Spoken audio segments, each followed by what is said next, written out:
제가 오늘 말씀드릴 내용이 이제 HRPP 주요 임직원의 역할과 책임 중에서 기관의 주요 임원 및 COIC 위원을 소개시켜 드리겠습니다. 이게 2012년 저희 처음 HRPP 인증을 받을 때 저희 보라매 병원에 방문했었을 때 저희 교육연구실장님께서 저희 5호였었고요. 그래서 그분들 모시 김병환 선생님도 여기 위원장으로 계셨고 그때 사진입니다. 여기서 중요한 것은 이분인데요. 이분은 외국에서 오신 분이 아니라 지금 외국에서 오신 분이 아니라 통역하시는 분입니다. 그래서 아까 먼저 말씀을 주셨듯이 한글로 대답을 하시면 되고 이분이 약사 출신이어서 굉장히 의료를 잘하시고 임상시험을 잘 아시는 분이어서 꿈보다 해몽처럼 말한 것보다 훨씬 더그 통역을 잘해 주셨습니다. 이분이 다시 이번에 오실지는 모르겠으나 아마 2015년에도 오신 걸로 알고 있는데 다시 모셨으면 좋겠습니다. 네. 그래서 150분 이상 저희가 인터뷰를 하게 되는데요. 이거는 2020년에 저희 인터뷰의 스케줄들입니다.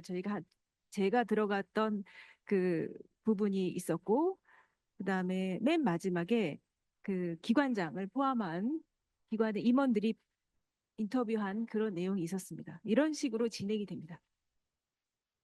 자, 이제 기관의 주요 임원이라고 하면 우리 SOP에는 어디 나오냐면 이해 충돌의 관리에 나옵니다. 그래서 중대한 경제적 이해 등 보고서 제출자의 중대한 그 기관의 주요 임원이라는 말이 나오고요.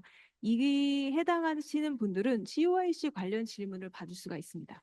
또한 기관의 주요 임원이라고는 딱 단어로는 하지 않지만 HRPP 조직 관련한 책임자가 있는데 이분들에게는 HRPP 조직의 운영 관련한 질문들이 나올 수가 있고 이 기관의 주요 임원 이 두 그룹이 겹치는 부분이 많기 때문에 이분들이 들어갔을 때 두 개의 역할을 다 질문 받으실 수도 있을 것 같습니다.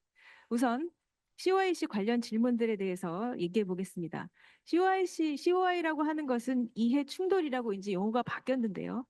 개인이나 기관이 연구의 승인에 관계된 행위나 결정에 영향을 이때 영향을 줄 수 있는 외적 이해를 갖고 있는 상태를 의미합니다. 이게 왜 중요하냐 하면 연구를 진행할 때 해당 연구의 진실성 확보에 영향을 줄 수가 있고 연구 대상자의 권리, 안전, 복지, 우리 세트로 나오는 거기에 영향을 줄 수 있기 때문에 COI가 중요합니다. 여기엔 지금 두 개가 있는데요. 하나는 기관의 이해 충돌이 있고 하나는 개인의 이해 충돌이 있습니다. 기관의 이해 충돌은 정말 기관이 이해 충돌이 있을 때 우리가 상상할 수 있는 일입니다. 기관의 재정적 투자나 재산이 있을 경우 또 기관의 이해 충돌에 들어가는 것 중에 하나가 기관 주요 임원의 투자가 있을 때 이것이 기관의 이해 충돌에 들어갑니다. 그다음에 개인의 이해 충돌이라고 하는 것은 개인이 연구 수행을 위해서 연구비 지원을 받거나 지식의 이전이 있을 때 해당되는 것으로서 이해 충돌이라고 하면 기관의 이해 충돌과 개인의 이해 충돌이 있고 기관의 이해 충돌에는 기관 자체뿐 아니라 기관의 주요 임원에 대한 이해 충돌이 있습니다. 그럼 기관의 주요 임원이란 누구냐 하면 어떤 역할을 하냐면 인력 배정, 임금 승진, 자원에 대한 직접적인 통제권을 가진 분들이고 각 기관별로 서울대병원은 기관장, 그다음에 총 책임자이신 의생변연구원장, 그다음에 기관 책임자인 또 의생변연구원장님이 포함이 되고 이 외에는 진료부원장, 기획조정실장, 임상시험센터장, 의학연구협력센터장까지 중대한 경제적 이해 등 보고서를 제출하시는 분들입니다. 분당 서울대병원은 송정환 병원장을 포함해서 총 21분이 있습니다. 여기 이렇게 작은 글씨로 나온 모든 분을 포함해 21분이 있고요. 보라매 병원은 2분, 강남센터 2분, 의과대학은 3분입니다. 여기가 아마 화면에는 보이시겠죠? 예, 화면은 보이시는데 여기 교무부학장님까지 포함돼서 3분입니다. 학장, 연구부학장, 교무부학장. 그다음 요거와는 달리 HRPP 거버넌스상의 책임자는 앞으로도 계속 나오겠지만 HRPP 집행위원회인 분들이 있고 이것은 HRPP 조직 관련한 책임자이십니다. 그래서 앞선 부분에 겹치는 분도 있고 안 겹치는 분도 계시고 주로 교육인재개발실장이나 임상연구윤리센터장, ARB 위원장 등은 집행위원회에 속하게 됩니다. 이분들도 사실 그 리소스에 대해서 직접적으로 분배를 하지 않지만 해당 조직 내에서 수립, 조정, 집행하고 예산 검토 등을 하기 때문에 이분들도 굉장히 중요하신 분들입니다. 이해충돌심의위원회에 대해서 말씀드리겠습니다. 이해충돌심의위원회는 기관장이 위원을 임명을 하게 되고 5명 이상의 위원을 임명하고 그중에서 위원장은 호선됩니다. 위원장의 임기는 IRB와 동일하게 2년이며 연임이 가능하고요. 이 위원장의 역할은 위원회를 운영하고 위원회를 대표합니다. 이런 중요한 역할을 하고 계신 분이 CYC 위원장이십니다. 이해충돌심의위원회 업무를 보시면 두 가지 큰 업무를 할 수가 있는데 기관의 이해충돌에 대해서 연구에 어떠한 영향도 미치지 않도록 관리 감독하는 부분, 또 연구자의 중대한 이 경제적 이해를 검토해서 IRB 자문 역할을 하는 그 두 가지 역할을 이해충돌심의위원회에서는 업무로 하고 있습니다. 이 해당 업무들은 이제 뭐 연구자의 경우에 뭐 보고하지 않은 미준수로 관리하고 기관 및 연구자가 이해충돌 지침을 지속적으로 준수할 수 있도록 감독하고 또 이러한 기관의 보고나 연구자의 보고 등은 연구 종료로부터 3년 동안 보관하도록 되어 있습니다. 자, 기관과 개인 두 개로 나눌 수 있다고 했는데 기관에 대해서 먼저 말씀드리겠습니다. 기관의 이해충돌이라고 함은 정말 기관이 재정적 투자 또는 재산을 갖고 있을 때 또 기관의 주요 임원이 이러한 그 로열티 등을 갖고 있을 때라고 할 수 있겠습니다. 말씀드린 1번과 2번이고요.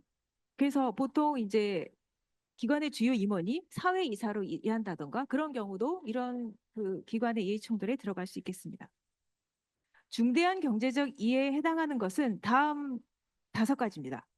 그 기관 주요 임원이 개인적인 재정적 이해가 있을 때, 또 기관이 기술 이전을 한 기술을 상업화하는 신규 창업 회사의 모든 경제적 이해가 중대한 경제적 이해고요.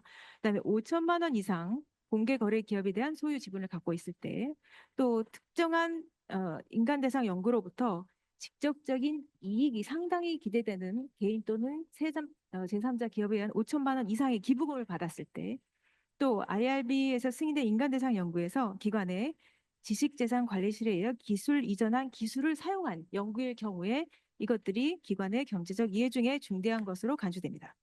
그럼 이러한 이해 충돌과 관련해서 어떤 조치가 결정되냐 하면 매년 이런 주요 임원이나 부서로부터 중대한 경제적 이해 등 보고서를 받게 되고 이 이해 충돌을 확인하여 대응을 하게 되는데 다음과 같은 방법들을 고려합니다. 해당 연구의 결과로부터 경제적인 이익을 얻을 수 있는 가능성을 제거하도록 연구의 변경을 제안하거나 임원 스스로 해당 경제적 이해를 제거하거나 해당 의사 결정으로부터 그 임원을 배제시키거나 제3자가 연구를 진행하거나 혹은 기관 또는 공공의 이익을 고려해서 해당 연구를 금지할 수 있습니다. 이제 개인으로 넘어가겠습니다. 개인의 경우 어떤 경우 이해충돌에 해당하냐면 개인이 어떤 연구 프로젝트와 관련해서 외적인 이해관계가 있어서 연구의 수행이나 감독에 영향을 미칠 수 있을 때 이것이 개인의 이해충돌이라 하고요. 개인에는 IRB 위원, 자문위원, 행정간사 및 임상연구윤리센터 직원 또 연구자가 포함이 됩니다. 이러한 개인의 이해 충돌에는 어떠한 이해 충돌이 존재하는지 해당 연구의 특성을 고려하는 것이 중요하고 그 예시로 뭐 연구 약물이나 연구 약물을 물질에 제공을 한다거나 혹은 경쟁자와의 관계에 있는 어떤 연구를 한다거나 내 지식지상권을 사용한 연구라거나 이런 예가 있을 수 있겠습니다.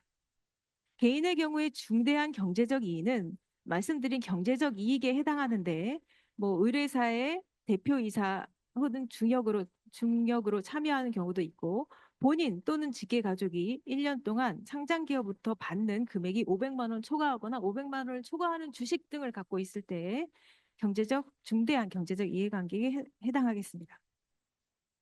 그럼 이러한 개인의 이해충돌은 어떻게 관리되냐 하면 개인의 이해충돌은 IRB에서 평가가 됩니다. 모든 권한이 IRB에서 있는데 다만 IRB는 COIC에 이런 이해상충에 대한 검토를 의뢰할 수는 있습니다. 그러나 결정은 IRB에서 내리게 됩니다.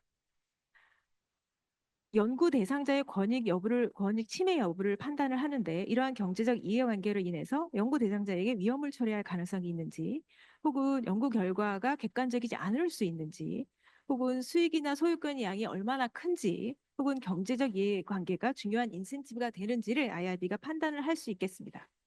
그럼 어떠한 조치가 결정되느냐 하면 1단계는 뭐 후속 조치가 필요 없다. 이런 정도의 뭐 주식을 갖고 있는 건 괜찮다라고 판단을 할 수도 있고, 이렇게 중대한 경제적 이해관계가 있으니까 연구자의 주의를 촉구할 수도 있고, 동의서에 해당 이해관계를 명시하도록 요구할 수도 있고, 연구의 일부분을 다른 사람이 담당하거나 모니터링 하에서 하도록 할 수도 있고, 완전히 이해관계를 제거하도록 이러한 판단을 내려줄 수가 있습니다. 개인 이해 충돌을 피하기 위해서는 매년 IRB 위원의 경우는 매년 중대한 경제적 이해 등 보고서를 제출을 합니다. 또 중간에 바뀌게 될 경우에는 인지한 날부터 30일 이내에 제출을 해야 됩니다. 또 저희 심의를 할 때는 이해 충돌이 있는 위원은 회의장을 퇴실하고 이건 회의록에 남기게 됩니다. 뭐 연구자의 경우에는 아까 말씀드린 이런 중대한 경제적 이해관계가 존재한다면 이런 계획서 제출이나 연차 보고 시에 이거를 명시를 해야 되고요. 안 이후로 30일 이내에 변경 사실을 보고해야 됩니다. 네, 언제 공개해야 되나요? 초기 심의 및 연차 지속 제출 시. 또 연구 진행 중이나 연구 종료 후 1년간은 저희가 중대한 경제적 이해관계가 발생하면 30일 이내에 보고를 해야 됩니다. 자, 그다음에 이제 HRPP 조직 관련한 책임자 분들인데요. 요 분들의도 이거는 주로 조직을 얼마나 잘 운영할 수 있느냐, 아까 말씀드린 QA나 QI 관련해서 얼마나 잘 지원을 할 수 있느냐에 대한 질문을 받을 수가 있습니다. 이것들은 상세하게 나중에 개인 교습을 아마 해주실 것입니다.